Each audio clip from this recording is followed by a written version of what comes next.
Democratic presidential nominee Michael Dukakis continued throwing darts at the Republican vice presidential nominee Dan Quayle today. Dukakis, addressing the Chicago Council on Foreign Relations, hammered away at Quayle's qualifications. My friends, if he truly believes that J. Danforth Quayle is qualified to be one heartbeat away from the presidency, how can we trust his judgment when America's future is on the line? Dan Quayle is no Gerald Ford.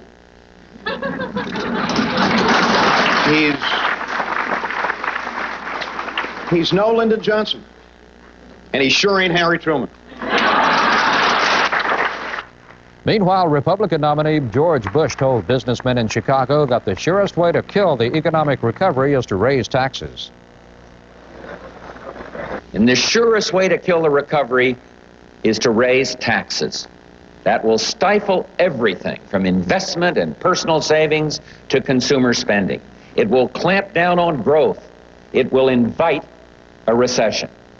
And yet that's exactly what many in the other party want to do, raise taxes. Bush went on to say that raising taxes will surely invite a recession as well. Following the path of the 49ers of a century ago, a massive wildfire continues to rage in California's gold rush country. About 100 homes have been destroyed and hundreds more are threatened by the blaze that's already charred more than 46 square miles. At least 15 homes have been lost in the affluent section of Nevada County, with fire continuing to burn on the edge of Lake Wildwood, California. Tom Sports after this.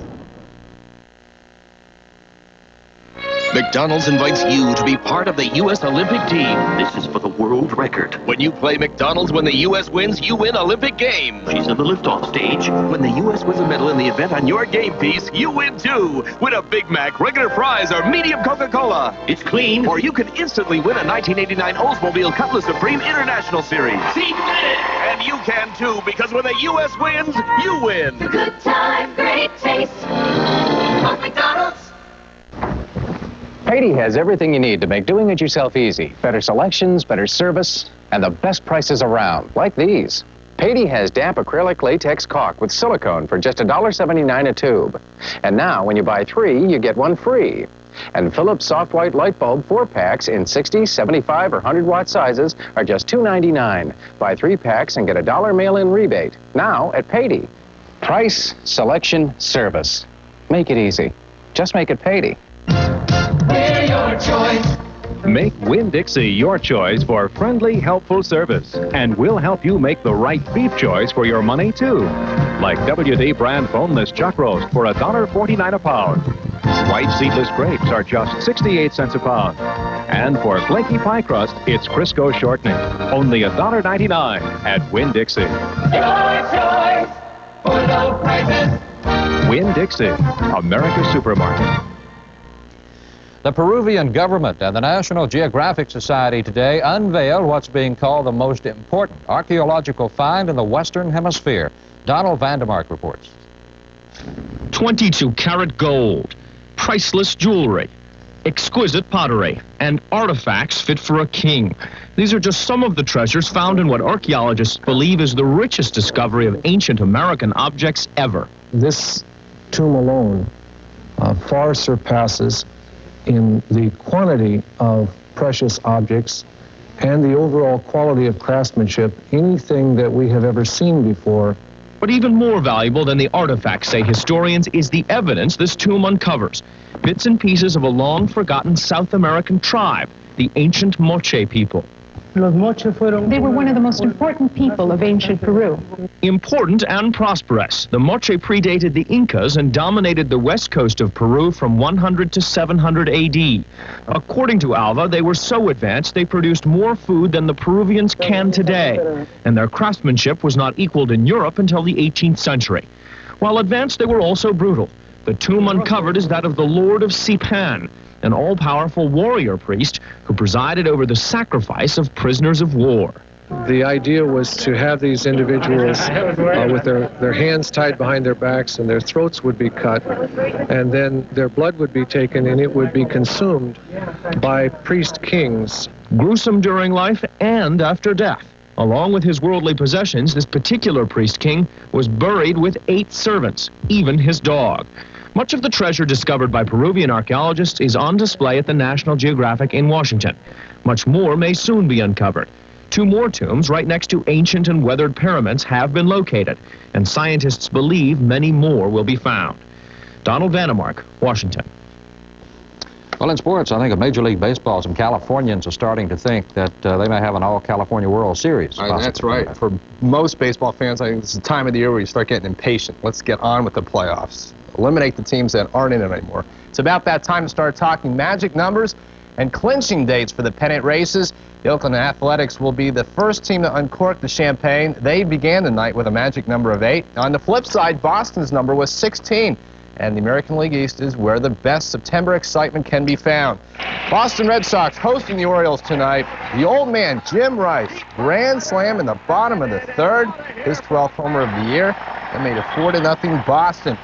And the purest of the Boston fans really cheered that one on. Then in the 8th, though, the O's stormed back, cut the lead. Eddie Murray with this clean single. Cal Ripken will score, and it made it 5-3 Red Sox. Actually, it was a ground rule double. But Boston goes on and wins it 5-4. Their 7th win in 9 games. Meanwhile, Detroit 3.5 back in Toronto before tonight. 3rd inning, Ernie Witt sends one deep, long, and gone. A 2-run homer for the Blue Jays made it 3-0 Toronto. Sparky Anderson has been looking at dugout floors a lot lately. He didn't want to see this. Dave Bergman can't find the ball in his glove, making the fielding play. Jesse Barfield scores. Barfield later had a grand slam. The Tigers go down to their 18th loss in 22 games. They lose it 9.5, fall 4.5 back. And the 3rd team to watch out for, the New York Yankees. They were 4.5 out before tonight, visiting Cleveland. This is the 8th inning. Pinch hitter Luis Aguayo. Is it over the fence? Out of reach. Roberto Kelly was on board. That was the go-ahead and tying and go-ahead runs. And New York wins it 5-4. They stay 4.5 back. Other American League scores: the Brewers shut out the White Sox. Milwaukee, a distant contender. In the 4th, Kansas City leading California. In the 4th, Seattle gets the jump on the Twins. Texas at Oakland, a late one. While the Astros stare down L.A. in the National League West, the Cincinnati Reds are the long shots, still within reaching distance. Those 2 teams might bite each other's hands off in this series. Chris Sabo with the hustle on the foul. Pop-up.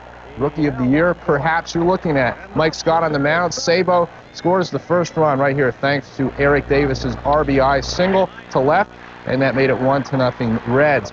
And Jeff Reed, the former Elizabethan Twin, got his 1st home run of the season. In the 2nd, a solo shot to make it 2-0 Cincy. We check that final. The Reds beat the Astros 5.5. The Reds starting the night 8 out. Okay, the Expos downing the Cardinals. It was Pittsburgh shutting out New York 1-0. Damon Berryhill had a slam for the Cubs as they beat the Phillies in Philly. In the 4th, at San Diego leading the Giants and Atlanta's at San Francisco. More suspensions were handed down today by the NFL for violators of the league's substance abuse policy.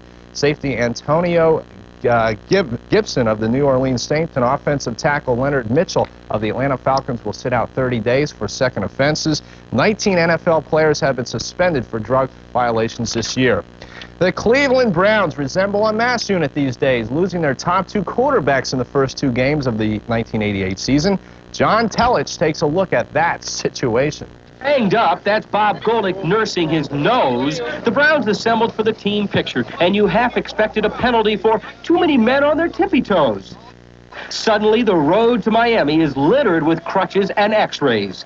Mike Pagel takes over until Bernie is able to return, and backing up Pagel will be 37-year-old Don Strock. The ex-Dolphin helped guide Dan Marino's career, not unlike what Danielson has done for Kozar. He'll bring some insight into, different ideas and things like that, which not only helped me, but helped Bernie and Gary, too. Steve Sladen was re-signed. The Browns contacted him last week when Bernie went down.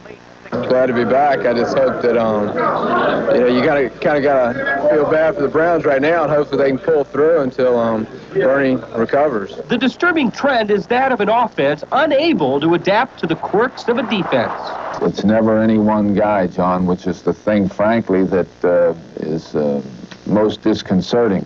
Since Marty took over the offense, it's failed to score a touchdown. I asked Marty to answer those who contend he can't do both, be a head coach and an offensive coordinator.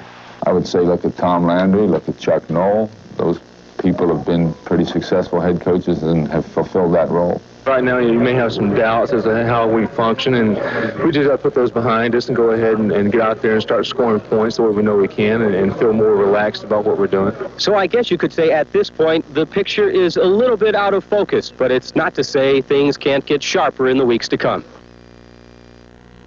Browns, a lot of favorite for a lot of fans to reach the Super Bowl. That is very questionable now. By the way, college soccer in full swing. King with a very good program through the years. They beat Milligan today 5-0. The Buffs having a rough start. They're 0-4. Thank you, Tom. We'll be right back. Stay with us.